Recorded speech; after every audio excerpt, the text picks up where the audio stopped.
Hello students, welcome to my YouTube channel Integrated Physics Studies IPS.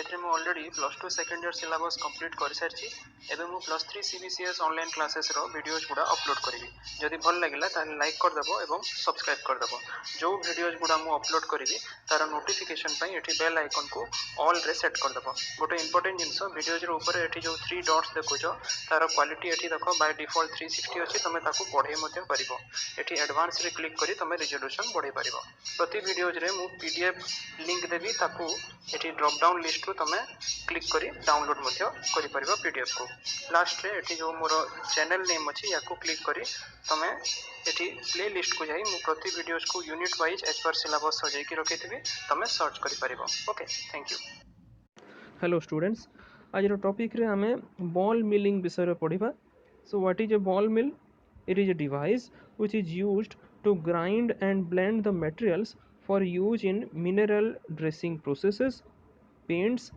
pyrotechnics, ceramics and selective laser sintering. Okay, it is a physical method of synthesis of nanoparticles and it is an example of the top down approach for production of the nanomaterials. Okay, now the ball mill actually consists of a hollow cylindrical cell which rotates about its own axis.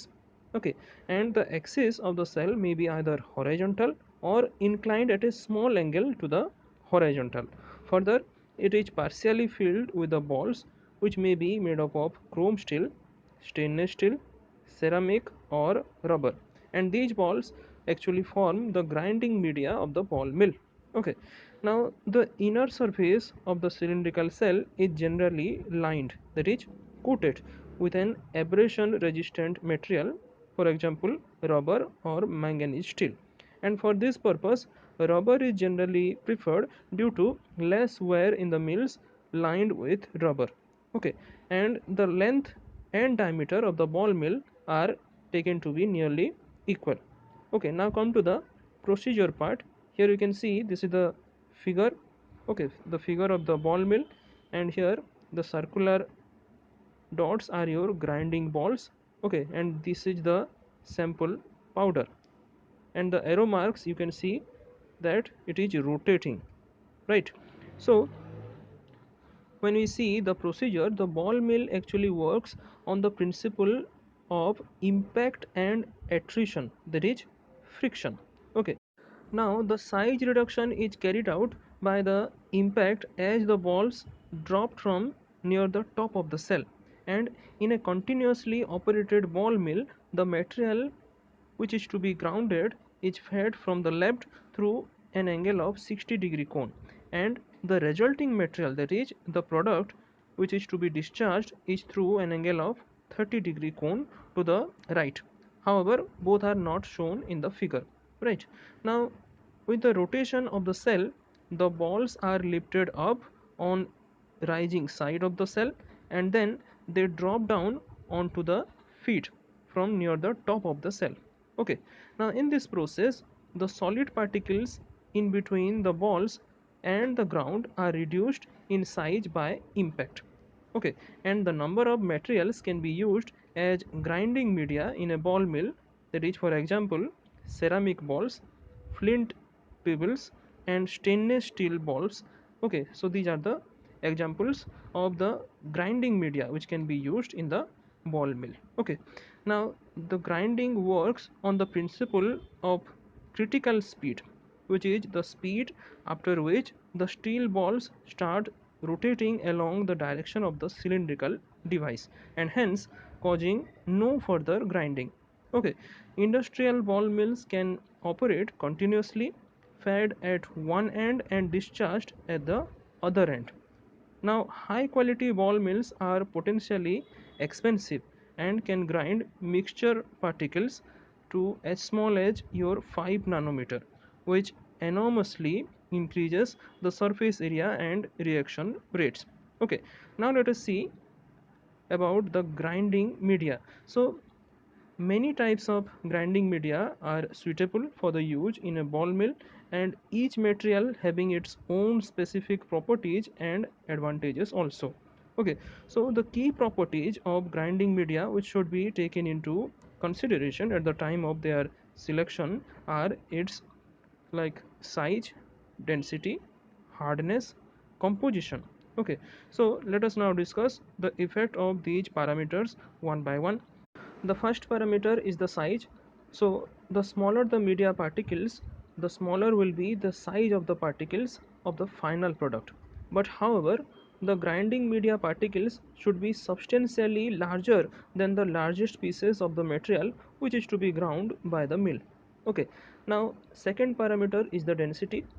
The density of the grinding media should be more than the density of the material being ground, so that the grinding media should not float at all on the top of the material which is to be ground. Now the third parameter is the hardness. The grinding media should be hard enough to grind the material, but its toughness should not wear down the tumbler at a fast pace. Okay, now the fourth one is the composition. The various grinding applications have special requirements, okay, where the color of the finished product, that is the final product, is very important. Okay, the color and the material of the grinding media must be taken into consideration, and in the case of low contamination requirement, the grinding media may be selected for ease of separation from the finished product. Okay, and we can have also an alternative approach to separate, and it is to use the media of the same material as the product being ground. And in the case of flammable products, the steel media cannot be used, as steel can become an ignition source for such products. Okay, it can ignite the flammable products. Okay, now for such type of products, either wet grinding or non-sparking media like ceramic or lead should be chosen for the grinding purpose. Okay.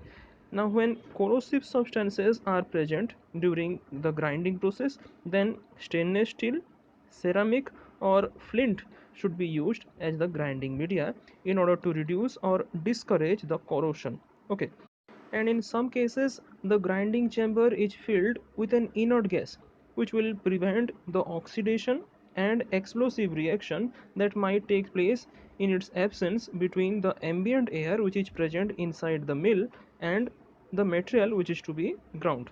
Okay, now let us see what are the various types of ball mills. So we can have two kinds of ball mills. Number one is the grade type, and number two is the overfall type, and this is being classified according to the different ways of discharging the material. Okay, so large to medium sized ball mills are mechanically rotated on their axis, but the smaller ones normally consist of a cylindrical capped container that sits on two drive shafts. Okay, and some of the common ball mills are like vibrating ball mill, then low energy tumbling ball mill, and the third one is the high energy ball mill. And besides these common ball mills, we can have also a planetary ball mill.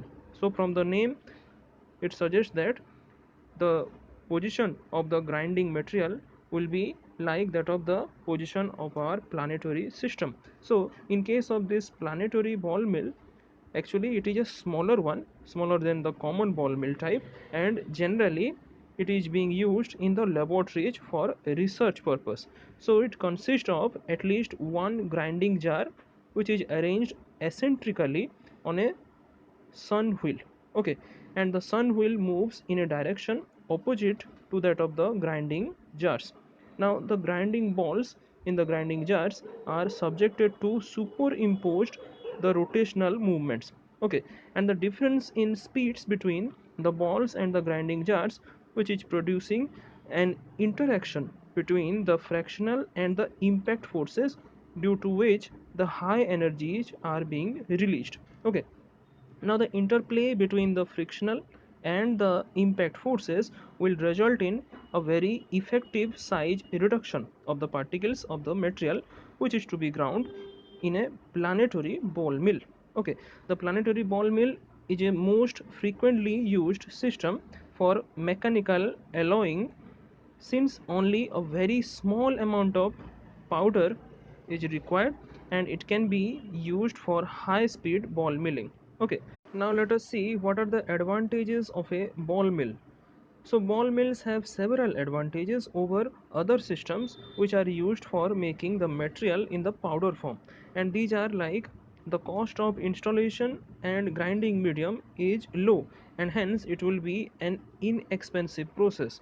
Then ball milling is suitable for both batch and continuous operation, also for both open and closed circuit grinding, and the material of any hardness can be grounded.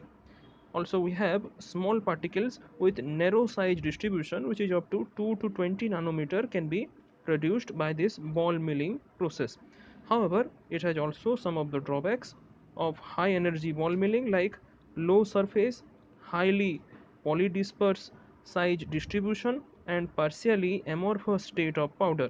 Okay, further, the shape of the nanomaterial will be irregular, and contamination of product may occur as a result of wear and tear. Okay, so these are some of the drawbacks or disadvantages. Now finally, let us see the applications of the ball milling. A ball mill can be used for the synthesis of nanostructured metal oxides for a gas detection purpose, and it can also be used for grinding the materials such as ores, chemicals, ceramic, raw materials, and paints, etc. Okay, grinding can be carried out either wet or dry, but wet grinding is performed at low speed. Okay, ball mills are used in pyrotechnics and the manufacture of black powder. However, it cannot be used in the preparation of some pyrotechnic mixture such as flash powder due to their sensitivity to impact. Okay, ball mills are extensively used in the mechanical alloying process, in which they are used simultaneously for grinding as well as cold welding. Okay, and ball mills are also used to produce powders such as cement, silicates, fertilizers, glass ceramics, etc. Okay, so this is all about the ball milling process which I have taken from one book. Now this is what I have taken from another book which has given in a very brief and concise way, so I advise you to read it also and take the valuable points, and by combining from these two books you prepare your note accordingly. Okay, Thank you.